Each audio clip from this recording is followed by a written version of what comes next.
الحمد لله رب العالمين والصلاة والسلام على سيد الأنبياء والمرسلين وعلى آله وصحبه أجمعين ومن تبعهم بإحسان إلى يوم الدين. فقد قال الله تبارك وتعالى في القرآن الكريم: فأعوذ بالله من الشيطان الرجيم. بسم الله الرحمن الرحيم. الذي خلق الموت والحياة ليبلوكم أيكم أحسن عملا. وقال الله تبارك وتعالى في موضع آخر: كل نفس ذائقة الموت. بزرگان دین اور میرے عزیز ساتھیوں اور بھائیوں، دینی و ایمانی دعوتی کہکشاؤں، آج اس نورانی مسجد میں مجھے آپ لوگوں سے جس عنوان پر بات کرنے کا موقع مل رہا ہے وہ عنوان ہے: مسلمانوں کے لیے آخرت سے غفلت زیبا نہیں ہے. محترم حضرات، ہمیں اور آپ کو جو دنیا میں زندگی ملی ہے وہ نہایت محدود ہے، وہ نہایت مختصر ہے. اتنی محدود اور اتنی مختصر ہے کہ اس زندگی کی اذان بھی ہو چکی ہے اور اقامت و تکبیر بھی کہی جا چکی ہے. بس امام کا اللہ اکبر کہہ کر ہاتھ باندھنا باقی ہے. ایک مسلمان جب پیدا ہوتا ہے تو اس کے کان میں اذان کہی جاتی ہے اور دوسرے میں تکبیر کہی جاتی ہے. سوال یہ ہے کہ دستور تو یہ ہوتا ہے کہ جب بھی اذان و تکبیر ہوتی ہے تو نماز بھی ہوتی ہے. یہاں اذان و اقامت تو ہوئی لیکن نماز نہیں پڑھی گئی، تو اس کا جواب یہ ہے کہ مرنے کے بعد مسلمان آدمی کی جو نماز پڑھی جاتی ہے وہ اسی اذان و اقامت کی نماز ہے. ایسا کر کے اسلام نے مسلمانوں کو تعلیم دی ہے کہ وہ اپنی زندگی کو لمبی سمجھ کر لایانی چیز میں غفلت کے ساتھ اپنی زندگی نہ گزارے، بلکہ اسے مختصر جان کر اس سے دینی و دنیاوی فائدہ اٹھائے اور وہ یہ سمجھے یہ جو زندگی ملی ہے یہ زندگی ایک ایسی زندگی ہے جیسے پانی میں بلبلا آتا ہے اور وہ دیکھتے دیکھتے آنکھوں کے سامنے سے ختم ہو جاتا ہے. یہی ہماری زندگی ہے. بقول شاعر: ایک یہ جہاں ایک وہ جہاں، ایک یہ جہاں ایک وہ جہاں، دونوں جہاں کے درمیان بس فاصلہ ایک سانس کا. جو چل رہی تو یہ جہاں، جو رک گئی تو وہ جہاں. اے امت مسلمہ کے ستاروں، آج ہمیں اور آپ کو جو زندگی ملی ہے اس زندگی کو غنیمت سمجھو. جو عمر ہمیں ملی ہے اس کو غنیمت سمجھو، نہ جانے ہمارا سورج کب غروب ہو جائے.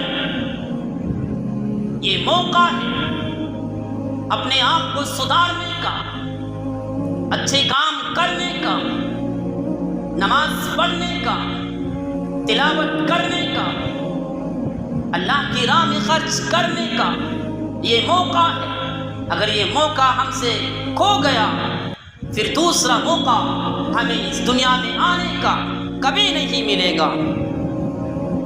پچھلی امت کے جو لوگوں کی عمریں ہوا کرتی تھی وہ ہزار ہزار سال جیتے تھے، لیکن آقائے مدنی جناب رسول اللہ صلی اللہ علیہ وسلم نے فرمایا: اعمار امتی ما بین الستین الی السبعین، کہ میری امت کے لوگوں کی عمر کا جو اوسط ہوگا وہ 60-70 سال یا اس کے بیچ کا ہوگا۔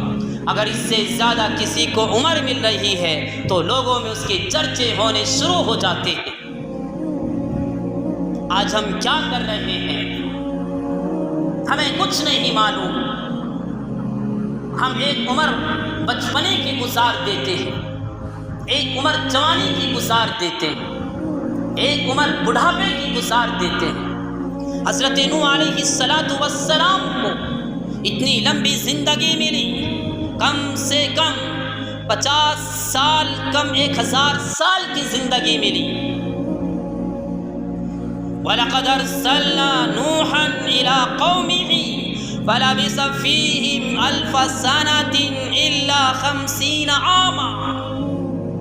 اس لمبی عمر کے بعد آپ سے پوچھا گیا کہ زندگی کیسی لگی تو فرمانے لگے دخلت من باب وخرجت من باب۔ ایسا لگا جیسے گھر کے ایک دروازے سے گھر کے اندر داخل ہوا اور دوسرے سے نکل گیا، ایسا محسوس ہوا۔ مسلمانوں، اللہ تبارک و تعالیٰ نے دنیا میں آنے کی ترتیب بنائی ہے، پہلے دادا، پھر والد، پھر بیٹا، پھر پوتا، لیکن اللہ نے دنیا سے جانے کی کوئی ترتیب نہیں بنائی۔ کبھی آدمی جن ہاتھوں سے اپنی اولاد کو کھلاتا ہے انہی ہاتھوں سے اس کو دفناتا بھی ہے۔ کبھی ماں جن ہاتھوں سے اپنے بچوں کو کھلاتی ہے، نہلاتی ہے، کپڑے پہناتی ہے، انہی ہاتھوں سے وہ بچہ اس کے گھر سے قبر کا سفر بھی کرتا ہے۔ یہ زندگی جو ہمیں ملی ہے، اس زندگی کو غنیمت سمجھو۔ قیامت کے دن ہمارے سے اس زندگی کے بارے میں سوال کیا جائے گا۔ اللہ تعالیٰ فرماتے ہیں اَيَحْسَبُ الْإِنسَانُ أَن يُتْرَكَ سُدًى۔ اگر انسان یہ سمجھتا ہے کہ قیامت میں اس کو یوں ہی چھوڑ دیا جائے گا، اس سے کوئی حساب و کتاب نہیں لیا جائے گا، تو یہ اس کی خام و خیالی ہے۔ آخرت میں حساب و کتاب کا حال تو یہ ہوگا وَمَن يَعْمَلْ مِثْقَالَ ذَرَّةٍ خَيْرًا يَرَهُ وَمَن يَعْمَلْ مِثْقَالَ ذَرَّةٍ شَرًّا يَرَهُ۔ جس نے ذرہ برابر کوئی اچھا کام کیا ہوگا تو اس کی جزا بھی اسی کے سامنے آئے گی، جس نے ذرہ برابر بھی کوئی برا کام کیا ہوگا تو اس کی سزا بھی اس کے سامنے آئے گی۔ حدیث میں آتا ہے لا تزول قدم ابن آدم حتی یسأل عن 5، کہ آدمی جب تک 5 سوالات کے جوابات نہیں دے گا تب تک اس کو میدان حشر سے ہٹنے اور ٹلنے کی اجازت نہیں ہوگی۔ پہلا سوال ہوگا عن عمرہ فیما افناہ۔ اے انسان بتا، جو زندگی ہم نے تم کو دی تھی، یہ زندگی تو نے کہاں بتائی؟ اس زندگی کے ساتھ تو نے کیا کھلواڑ کیا؟ اس زندگی کو تو نے کیسے گزارا؟ دوسرا سوال ہوگا وَعَنْ شَبَابِهِ فِيمَا أَبْلَاهُ۔ ہم نے تجھ کو جوانی دی جو تمہاری زندگی کا سب سے حسین مرحلہ تھا، ہم نے تم کو وہ جوانی دی جس جوانی میں تو یہ سمجھتا تھا میں ہر کام کر دوں گا۔ تو یہ بتا تو نے اس جوانی میں کیا کام کیے؟ تیسرا سوال ہوگا مال کیسے کمایا؟ حلال طریقے سے کمایا، حرام طریقے سے کمایا؟ چوتھا سوال ہوگا کمائے ہوئے مال کو کہاں خرچ کیا؟ جائز مقامات میں خرچ کیا یا ناجائز مقامات میں خرچ کیا؟ پانچواں سوال ہوگا تم نے جو معلومات تم کو دی گئی ان معلومات پر کتنا عمل کیا؟ سوچئے، ذرا غور کیجئے، ہم میں سے کس مسلمان کو معلوم نہیں کہ 5 وقتہ نماز فرض ہے؟ ہم کتنی نماز پڑھتے ہیں؟ ہم میں سے کس کو معلوم نہیں کہ جمعے کی نماز میں جمعے کی نماز کیوں نازل کی، کیوں اتاری گئی، جمعے کی نماز کا فائدہ مقصد کیا ہے، اس سے پہلے بھی میں بیان کر چکا ہوں۔ جمعے کے اوپر پورے ایک مہینے تک میرا بیان آپ کے سامنے ہوا۔ ہم میں سے کس کو معلوم نہیں کہ زکوٰۃ کا مقصد کیا ہے، ہم میں سے کس کو معلوم نہیں امداد اور صدقات کا مطلب کیا ہے۔ اے مسلمانوں، مجھے بتاؤ، یہ زندگی جو تم کو ملی یہ تم کیسے گزار رہے ہو؟ ہم اور آپ یہ سمجھتے ہیں ہمیں کوئی نہیں دیکھ رہا ہے۔ یقین جانیے ہم اور آپ اللہ تعالیٰ کے ساتھ خفیہ کیمروں کی نظر میں رہتے ہیں۔ ہر وقت اللہ تعالیٰ کے ساتھ کیمرے انسان کے اوپر متوجہ رہتے ہیں، ایک ایک چیز کو لکھتے ہیں۔ وہ 7 کیمرے کون سے ہیں؟ سب سے پہلا کیمرہ اللہ کی ہمارے اعمال پر نظر ہے۔ اللہ کی ذات علیم و خبیر ہے، سمیع و بصیر ہے، اس کو ہمارے ہر چھوٹے بڑے اچھے برے عمل کی خبر ہے۔ وہ جانتا ہے ہم کون سے اچھے کام کر رہے ہیں، وہ جانتا ہے ہم کون سے برے کام کر رہے ہیں، وہ جانتا ہے ہم کس کی چغل خوری کر رہے ہیں، وہ جانتا ہے ہم کہاں پر چوری کر رہے ہیں، وہ جانتا ہے ہم کس کے حق کو دبا رہے ہیں، وہ جانتا ہے ہم کس سے بدتمیزی کر رہے ہیں، وہ جانتا ہے ہم کس کے حق کو چھین رہے ہیں۔ اللہ کی ہمارے اعمال پر ہر وقت نظر رہتی ہے۔ یہ پہلا کیمرہ ہے۔ اور دوسرا کیمرہ ہمارے اعمال نبی کریم صلی اللہ علیہ وسلم کے سامنے پیش کیے جاتے ہیں پیر اور جمعرات کے روز۔ اس لیے شریعت میں یہ مسنون ہے کہ آدمی ان دونوں دنوں میں روزہ رکھ سکتا ہے تو ضرور رکھے۔ اور تیسرا کیمرہ کرامن کاتبین ہے۔ ہمارا اور آپ کا عقیدہ ہے کہ اللہ نے ہمارے دائیں اور بائیں کرامن کاتبین یعنی اعمال لکھنے والے فرشتے بٹھا رکھے ہیں۔ وہ ہمارے ایک ایک عمل کو لکھتے ہیں، ہماری ایک ایک حرکت کو لکھتے ہیں، ہمارے تمام اچھے اخلاق کو لکھتے ہیں، ہماری تمام برائیوں کو لکھتے ہیں۔ اور چوتھا کیمرہ ہمارے جو اعمال نامہ ہے، وہ چوتھا کیمرہ ہے۔ جو کچھ ہم کرتے ہیں ان کو نامہ اعمال میں درج کیا جا رہا ہے۔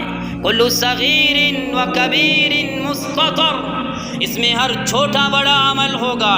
قیامت کے دن جس کو وہ نامہ اعمال اس کے دائیں ہاتھ میں پکڑا دیا جائے گا وہ کامیاب ہوگا، جس کو نامہ اعمال بائیں ہاتھ میں دیا جائے گا وہ ناکام ہوگا۔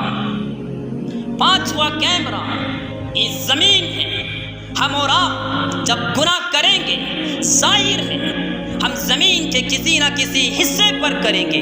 آج یہ زمین بول نہیں سکتی، آج یہ زمین تحدث نہیں کر سکتی، آج یہ زمین کلام نہیں کر سکتی، لیکن قیامت کے دن اللہ تبارک و تعالیٰ اس کو زبان دیں گے اور یہ اپنے اوپر کیے ہوئے سارے اعمال کو بیان کر دے گی۔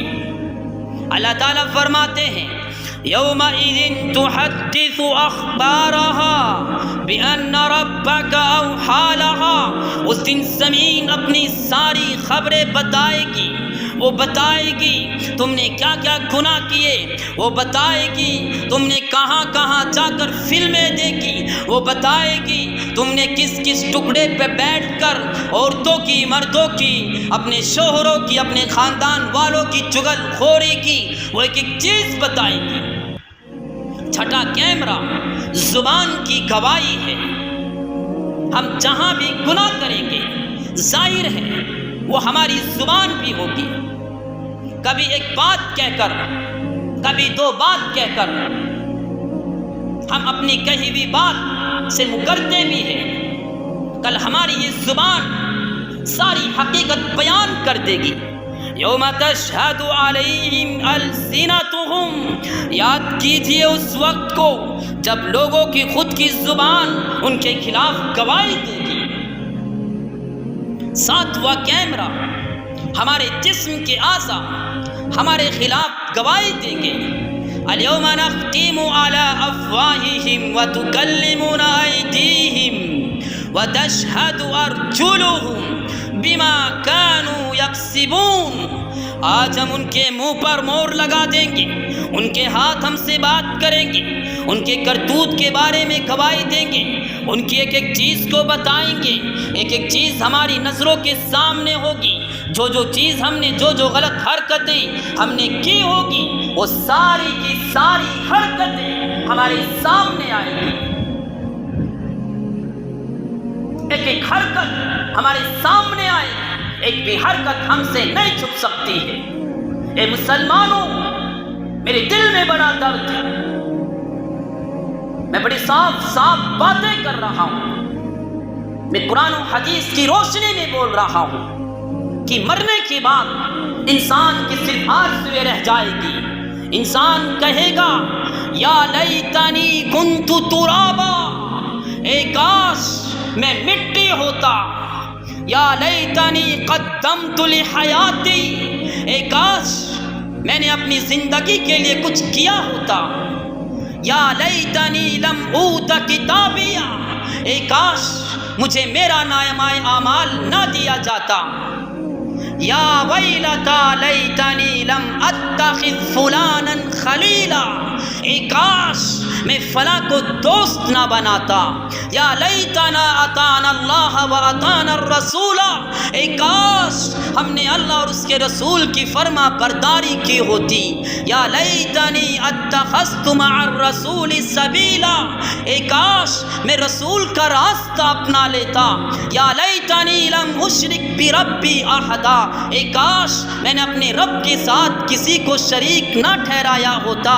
یا لیتنا نرد ولا نکذب بآیات ربنا ونکون من المؤمنین، اے کاش کوئی صورت ایسی ہو کہ ہم دنیا میں پھر واپس بھیجے جائیں اور اپنے رب کی نشانیوں کو نہ جھٹلائے اور ایمان لانے والوں میں شامل ہو.